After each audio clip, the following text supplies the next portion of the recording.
You're getting pretty good at this. Okay, Pat, we're live. Just a couple quick mouse clicks and we did it already. How about that, huh? Hey, Rick. Yeah, we're getting good. Yeah. Well, I am. I'm doing the heavy lifting here. True. Welcome millions of our viewers back again. Friday. Yes. Millions and millions of them. It's hard to keep up. So I know that because I think we had 1,000,007 last week. And that's 7 of them were actual, 1,000,000 were we made up. So yeah. But so hey, so I'm going to share some stuff. I want to talk about the real estate market in general, what's going on, and some surprises that you and I were just talking about, and a couple charts.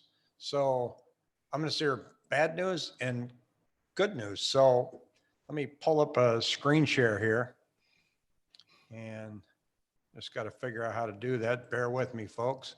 So I had it. There I am. Okay. Share a screen. I'm going to share it right. I'm going to share this one right here first. Know when you can see that? Yep. Got it? Okay. That's the Atlanta Fed's GDP forecast. Have you ever seen a forecast that looked that bad? I've seen stock prices like that. Down 51%. And so in order for this to be a V recovery, we're going to have to go right back up here. And we're seeing more and more pessimism by small businesses that are saying that's probably not going to occur. The other thing I want to share is, let me go back, find out where I do that. I got to go back to this screen here. Stop sharing here. Share this other screen. And this is very interesting. This is telling you what's going on. So you can see this listings under contract chart here. Mm-hmm. Okay, so right here, we are almost at last year. So here's where we dipped in March. We came down here, right? And now this is 1 week, 2, 3, 4, 5 weeks. We've popped all the way up to where we were before everything got started, back to last year. And the difference is last year at this time, we had a heck of a lot more listings. And today we are at 12,100 listings. And for a Friday, that's pretty low. We usually have 200 to 300 new listings come up on a Friday, and then they kind of whittle away over the weekend. So I looked at last week. In the last 7 days, Pat, we had 2,700 new listings come on in a 7-day period. Guess how many homes went under contract that same 7-day period? 2,700. 4,400. So they're getting scooped up faster than they're coming on. So we, if you remember when this all hit, like the middle of March, we went from 11,000 units in inventory to 13,500. And I thought, okay, here we go. People are going to start putting their homes on, it's panic time. And we've never gone above that number. It's gone down, down, down, and down in the past 3 weeks. We're back to bidding wars now. It's crazy. It's really crazy. I put a listing on Wednesday, very interesting story. Put a listing on, and I did some pre-advertising on it. I did a coming soon on Monday because I was waiting for the photographer to come on Tuesday. Mm-hmm. So between Saturday and Wednesday, I was running ads for it on Facebook and on YouTube. Yeah, you even asked me to do a brochure. Yes, yeah, exactly. Do a brochure so we can leave in the house. And we ended up getting 2 offers that first night. Yeah, and you called me back and said, "Don't do the brochure." Yeah, we don't need it. So, and whenever we put listings on the MLS, all these marketing companies are contacting me. Hey, we want to put your listing in this magazine. We want to give you a brochure. It's like, it's sold already. And what really sold it was the 3D tour. The buyers are from Japan. They live in Japan. He's in the military. He can't come home yet. So they were able to walk through the house with the 3D tour. And then the agent brought in her phone and did a Zoom call like you and I are doing right now and showed them the house. Well, you become an expert on that, those 3D tours though.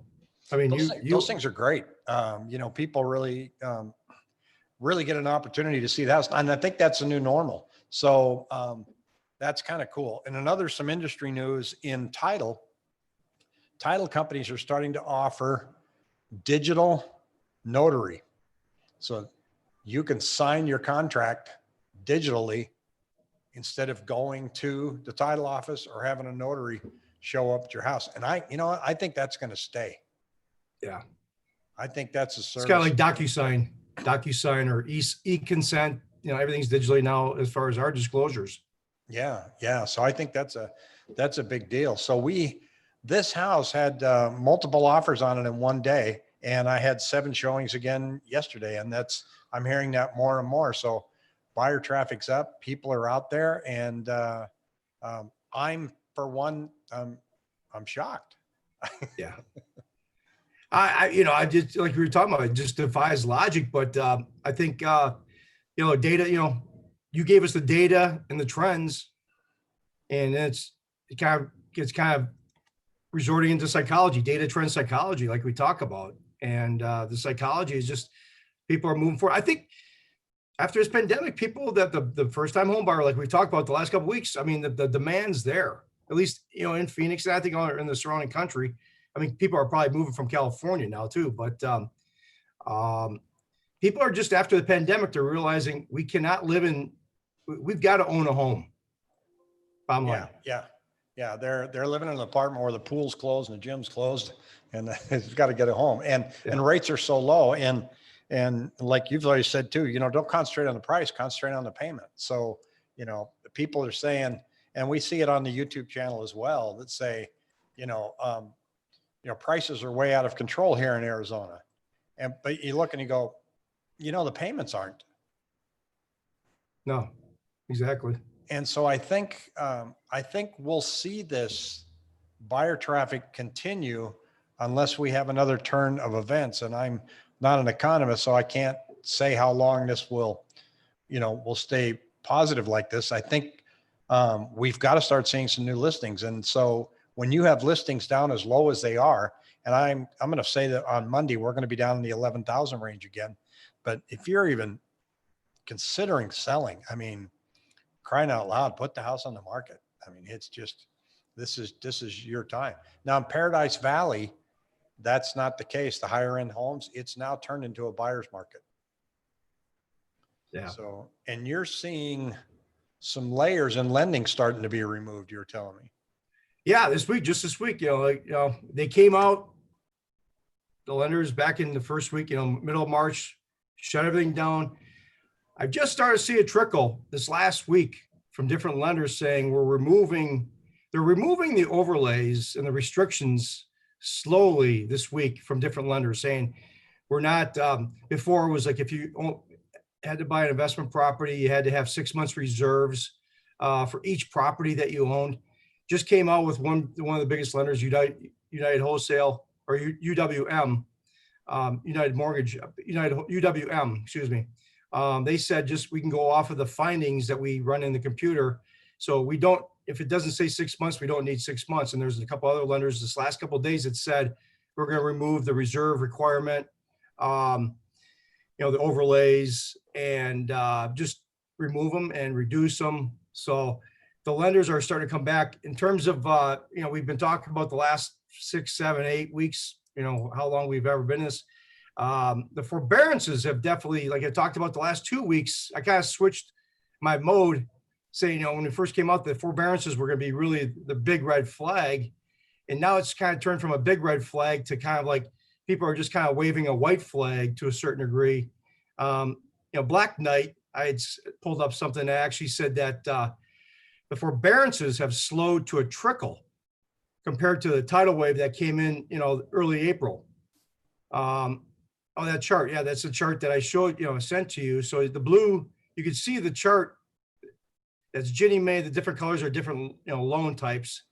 But obviously we saw the peak in March, end of March. But now People are real, and back in, even in the peak, as I said last week, that people were, even though they're maybe going into forbearance, they're still making their payment. So, obviously this is all new stuff to us, looking at the data and the trends. So the psychology, maybe we are kind of obviously getting out of this black hole that we're in. And like I said, they said the forbearances have slowed to a trickle. And I guess there was only 7,000 new forbearance plans that were put in during the week.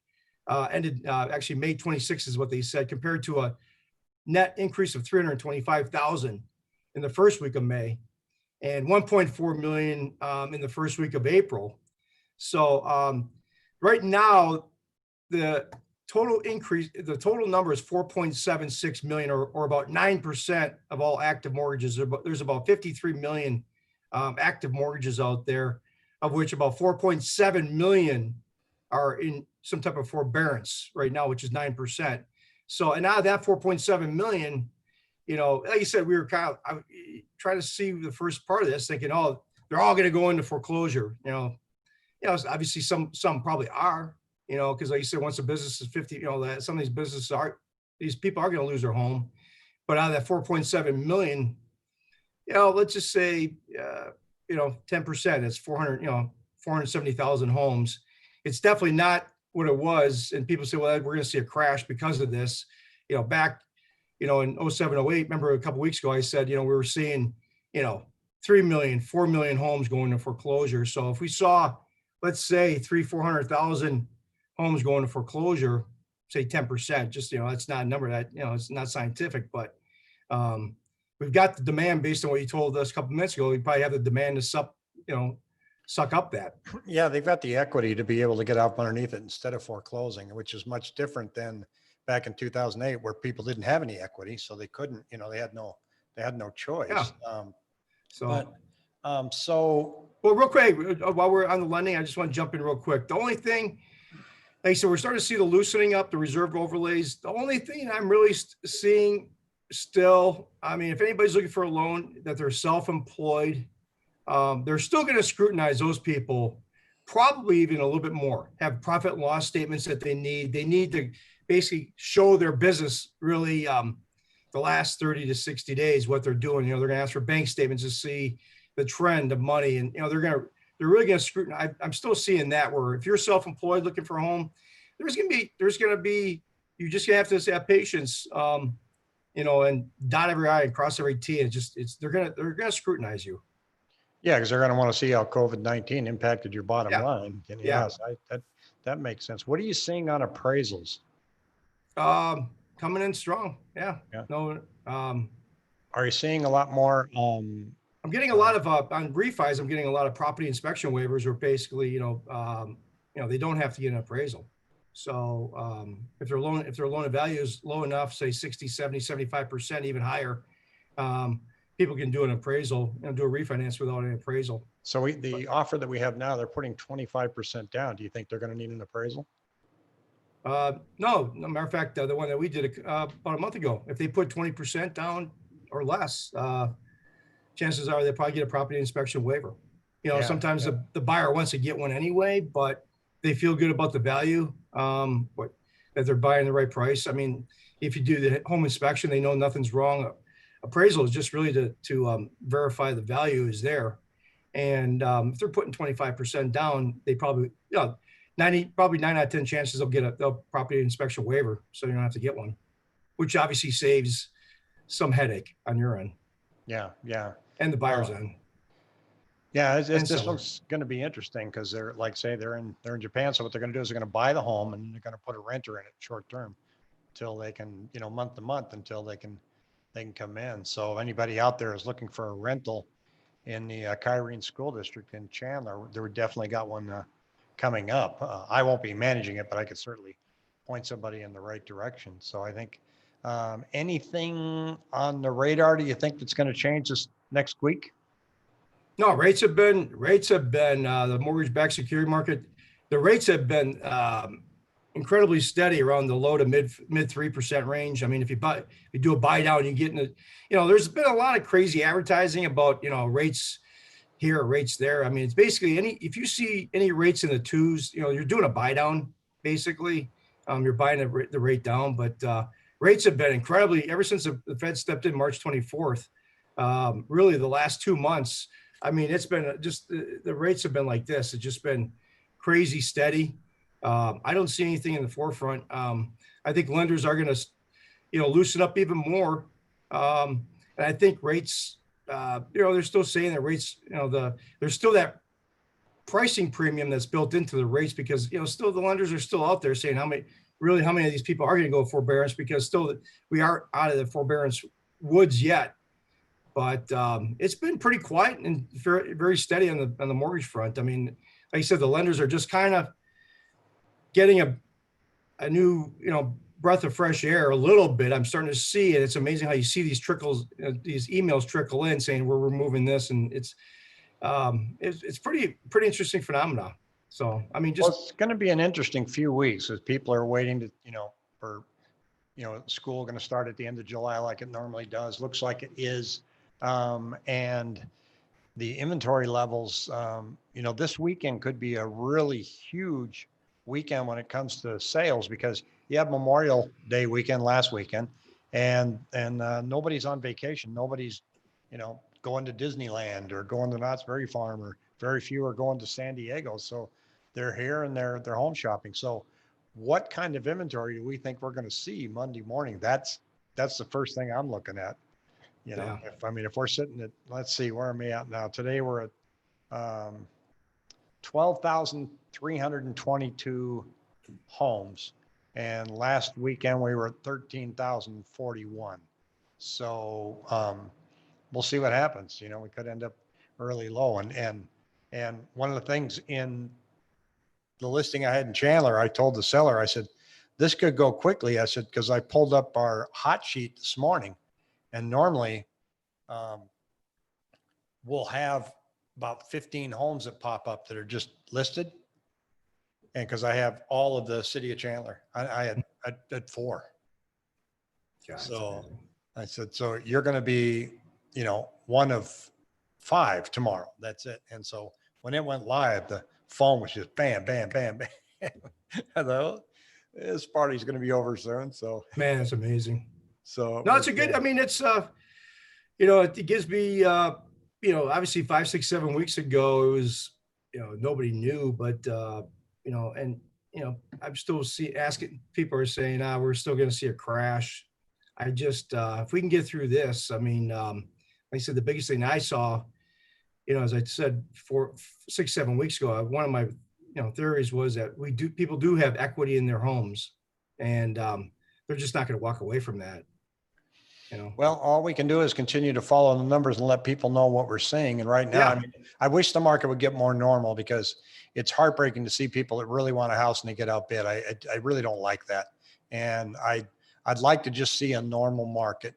But unfortunately, normal's like 30,000 homes on the market. So, and people that are saying we're going to have a crash, and I've never felt even with this economic strife we got right now, we'd see a crash. I think we're going to see a muddle. And I still think we'll revert to that, kind of like Japan, where it just stays right in the cellar. We won't see a crash, but you can't have a crash until you have this excess inventory. Yeah. Because I mean, we can have buyer activity slow down to a trickle, but if inventory is that low, there's no crash. Nobody's selling, very few people are buying, but now there's a lot of people buying and nobody's selling. Prices are going up. Yeah. And so that's a big surprise to everybody. So, is it possible now when the May data comes out and people see it in June, these sellers are going to go, I had no idea that was going on. When the reports start coming out going, May was strong, prices were up, buyer activity's up, then I think we're going to start seeing more listings coming out, and they should have listed in May. And, maybe everybody's going to show up by the truckload in June. So it's going to be an interesting month. So.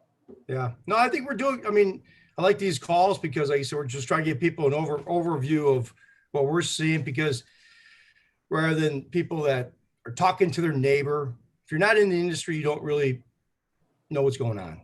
Yeah, we're just We're watching the game. We're watching the a bunch of game and try to data report it. wonks. Yeah.